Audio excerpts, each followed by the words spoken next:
নমস্কার বন্ধুরা, কেমন আছেন সবাই?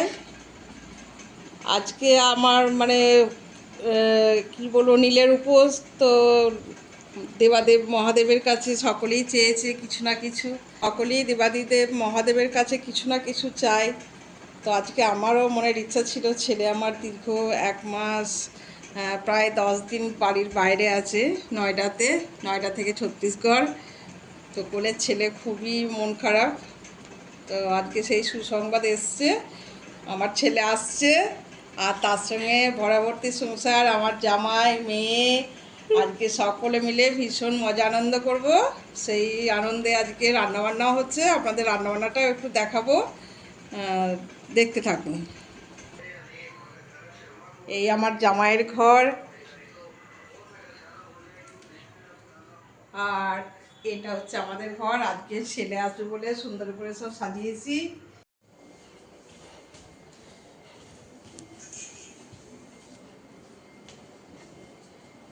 ছেলের কারণে ঝটপট করে বাসনগুলো মেজে নিয়েছি ডিসপেন্সারে, এগুলো একটু গুছিয়ে নেব।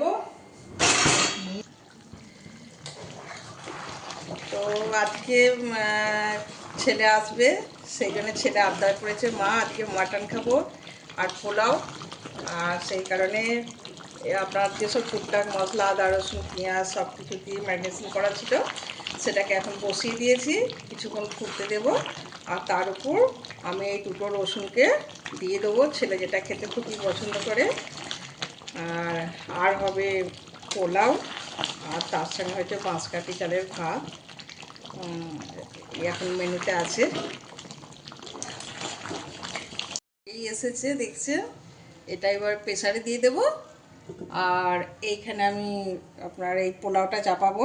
পোলাওয়ের চাল নিয়ে নিয়েছি, একটু ধুয়ে শুকিয়ে নিয়েছি। আর এই যে কাজু আর এলাচ, লবঙ্গ, দারচিনি, আর একটু সবটা তো আর ঘি দেওয়া যায় না, বলুন না, সেই জন্য একটু সাদা তেলের উপর একটু ঘি দেব, দিয়ে পোলাওটা আমি চাপাবো।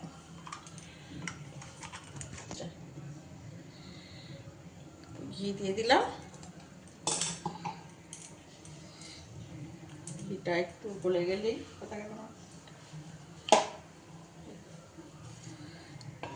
ঘিটা একটু গলে গেলে পরে আমি এই এলাচটা দিয়ে দেবো।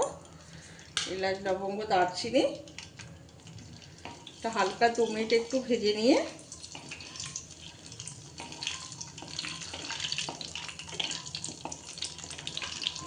এবার আমি কাজুটা দিয়ে দেবো।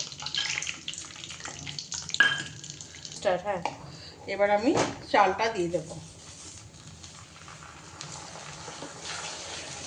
চালটা দিয়ে নাড়াচাড়া করে একটু হলুদ আর 1 টুকরো আদা আমি কুচিয়ে দিয়ে দেবো। তারপরে গরম জল, যতটা চাল তার ডবল জল দিয়ে আমি এই পোলাওটা করব। তো এখন এই পোলাও কমপ্লিট হয়ে গেছে, আর এদিকে প্রেসার কুকারে মাংস হয়ে গেছে। তো এইটাই আমাদের আজকে রাত্রের খাবার। ছেলে তো এখন এসে পৌঁছায়নি, ছেলে আসুক, এলে এগুলো খাওয়া দাওয়া হবে। তো আজকে ছেলে তো ফিরতে রাত হবে, তো ভিডিওটা আজকে এখানেই রাখলাম। যদি আপনাদের ভালো লেগে থাকে লাইক করবেন, শেয়ার করবেন আর সাবস্ক্রাইব করে দেবেন। নমস্কার।